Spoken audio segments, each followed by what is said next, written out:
Hello guys, so welcome back to my space. Thank you for joining me for another video. So today we're talking about money. Yes, cash money. Don't we all love money?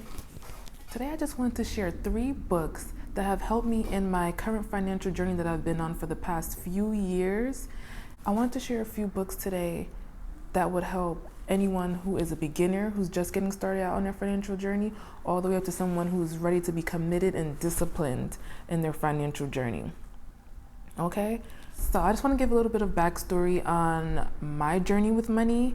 Ever since I was a little kid, I feel like I was always good at saving. Anytime I would get money from my parents, I would always save it in my drawer, in my dresser, all the way until I started working and I got my first bank account. I remember it was at PNC Bank. And I felt like I was saving my money.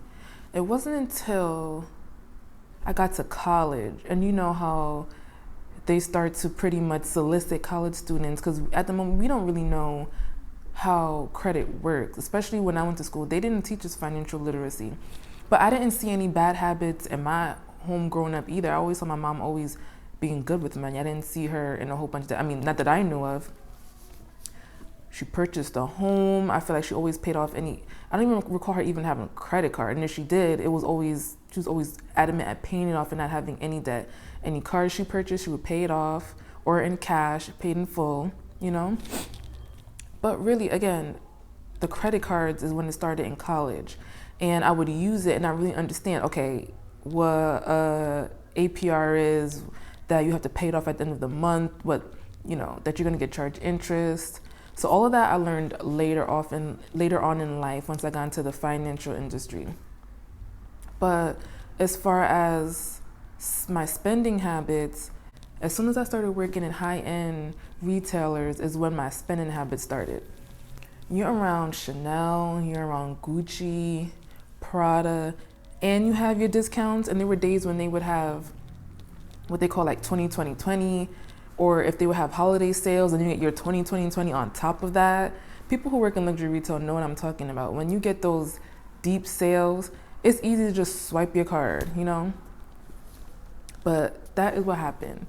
And I ended up getting into debt. And I would always pay my credit cards and things like that, but I still didn't understand having zero debt, okay? And then also college happened with student loans, which is a whole other topic that we'll get into on a whole other day. Let's get into the books that helped me, that I want to help you get started on your financial journey.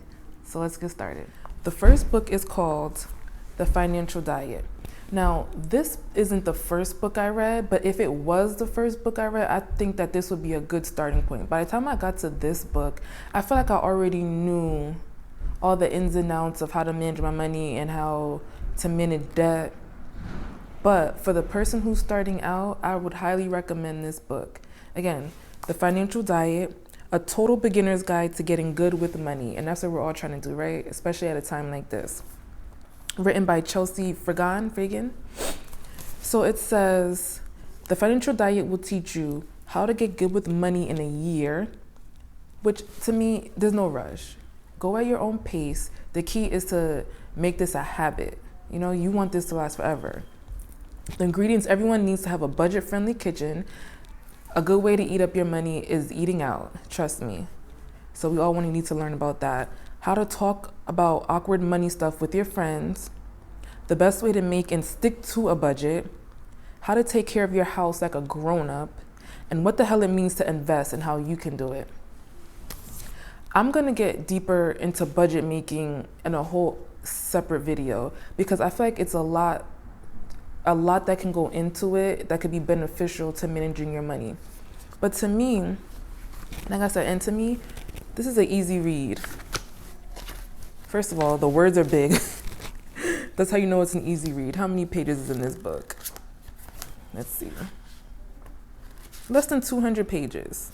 They have everything in here from know how to build your credit score, plan for retirement, check up on your career, of course, to make sure what your income is. Are you getting the most out of what you can possibly make? Automate what you can, meaning any automatic payments, any automatic savings, getting extra sources of income, budgeting questions, everything to me that is like a lesson plan laid out for a starting point. It clearly lays out in an easily to understand way for the person who, like I said, doesn't know much about money, may not understand the terms annual percentage rate, may not understand how to build credit, how to maintain credit, may not understand what their credit score even means. Where is it? You know, how to invest, different types of savings, different ways to earn money, you know? So again, I will highly recommend The Financial Diet for those who are starting out and want to get great with their money. The next book we have is called The Millionaire Next Door, The Surprising Secrets of America's Wealthy by Thomas J. Stanley, PhD, and William D. Danko, PhD. Now, this book, it's an in-between read. Now, this book will literally lay out the real, okay? When we look on TV, we think millionaires, they're driving this nice car, they're wearing the nice clothes, the celebrities. The everyday millionaire is the person driving the Ford down the street with regular jeans and t-shirt on. This book will literally open your eyes to America's wealthy, how they amass their wealth, and the real of it. Like, don't be fooled. There's nothing wrong with having nice things and wanting nice things. I love nice things. But at the same time, you don't want to be walking around looking expensive and then there's nothing in your bank account. Literally, the average teacher, the average nurse are the millionaires. The people who own their own businesses, mechanics, they're the average millionaires, and they showed how they did it.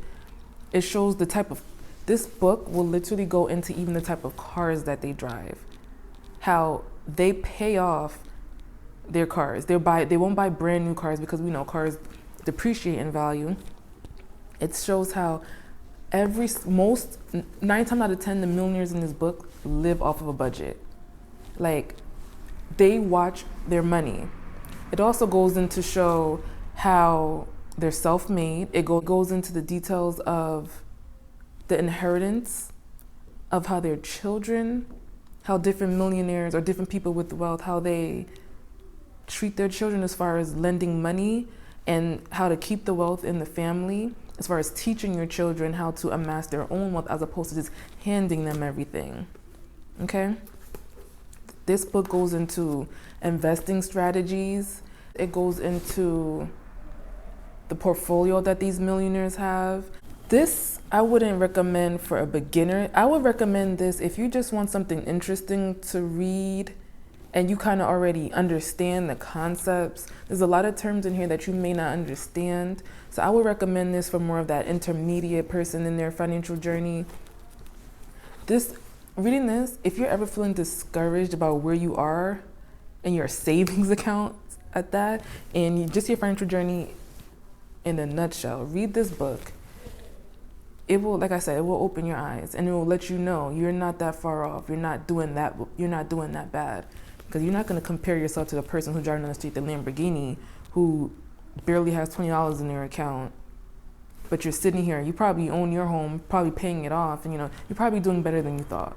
Okay? So again, if you want to learn about how that everyday millionaire amassed their wealth, I'll recommend this book, The Millionaire Next Door. So the next book, I do not have a hard copy of the book. I'm going to figure out a way to get a picture of the book somewhere in the video, but it is Dave Ramsey's The Total Money Makeover. This book and this plan totally changed my life. Now, I wouldn't recommend this book to someone who's not serious about getting their money in order and their finances in order. Like I said, this book is for the person who is ready to be committed, consistent, and disciplined. And even I have fallen off of it. My only con to this book is I just feel like, and maybe it's needed because, like I said, bad spending habits is a bad habit.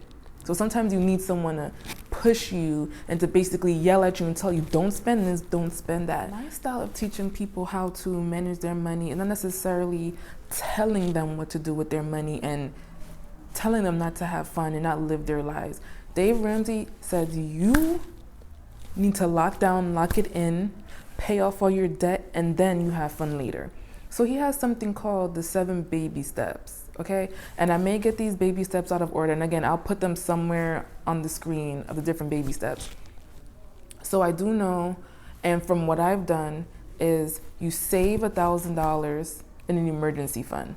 Now, me personally, I saved up a whole lot of money, and to the point where I was able to pay off a huge debt this summer during this pandemic. So as far as him saying save up $1,000 first, yeah, it's a good idea, but I just felt more comfortable with saving up more money and then paying off the larger debts in whole. So anyway, one of his baby steps is to save $1,000 in an emergency fund, and all other income that you make after that, just throw it towards your debt. Throw it towards your debt. And as you pay off, you list your debts from smallest to highest, what he calls a snowball effect. I believe snowball effect.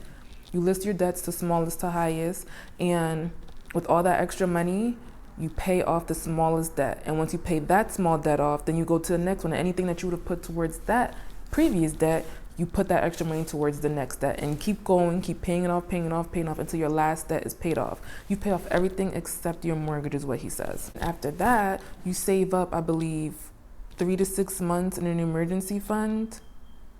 And after that, again, I'll list everything else that he says you should pay off and what you should do in that order. And again, that emergency fund, that $1,000 first, was just for any kind of emergency, tires, things that may go awry with your car, medical emergencies, and it will go wrong. And every time you use that emergency fund, you're going to have to replenish it and then get back to saving up your 3 to 6 months emergency fund. At the end of all this, the goal is to have enough money for giving, meaning like donating, tithing, all that kind of stuff. And then you can enjoy your life. If you want to go buy that car, he recommends buying cash. Another thing that I don't agree with Dave Ramsey is he does not agree with credit scores. I personally agree with credit scores. And he said, if you have the cash, you won't need to worry about a credit score. But yeah, that's all fine and dandy. But I prefer to keep my credit score in the 700s or higher, personally. I do. Maybe when I get to that point where I have zero debt, because right now I'm still sitting on my student loan debt, which again, that'll be a whole other topic for a whole other day. But I do believe that following Dave Ramsey's plan has truly skyrocketed is that even a word? I believe that following Dave Ramsey's plan has definitely pivoted my whole financial journey into a positive direction. I have fallen off during this pandemic. I'm just going to be honest. I really have, because we kind of have nothing else to do but to shop at Sephora or buy new clothes or buy perfumes like I love to do to make ourselves feel better so we're not going insane. But a lot of people on the internet have said that they really have put them in a bad position because they haven't saved anyway. They've been paying off all their debts. But my rebuttal to that is, if you didn't have the debt to begin with, you would have the cash and you wouldn't be in the position that you're in.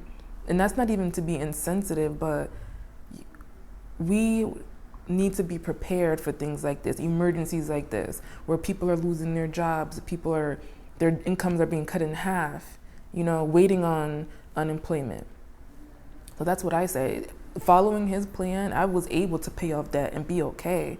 And granted, I still had a job, but I just say, if you're ready, and I mean 100% ready and committed, then do Dave Ramsey's Total Money Makeover. I personally did the Audible and listened to it because that way I was able to replay it over and over and over again and go to those pieces of information that I needed to stick into my head. But you can also get the hard copy. He also has a workbook that goes along with it. Highly recommend it. Okay, so that concludes my video for today, all about money and my personal financial journey. I just wanted to give little tidbits here and there of how to get started. And I would love to keep this conversation going, and get deeper and deeper into different ways that we can be our best at our finances, and amass wealth. If you have any further questions, feel free to leave it in the comment box down below. I would love for us to bounce ideas off of each other, different tips that may have worked for others that have helped them in their financial journey. This is all a community here. I would love to keep this going because the goal here is for all of us to be wealthy, all of us to be great at managing our money, you know, learn things that we never knew in our past. And now, you know, it's never too late to learn, you know, it's never too late to get better. So again, feel free to like, and like I said, comment and subscribe. It's free, it's really quick. If you just want to keep up with all the videos that I'm posting on finance, on lifestyle, on fashion, just hit that subscribe button. And until next time, bye.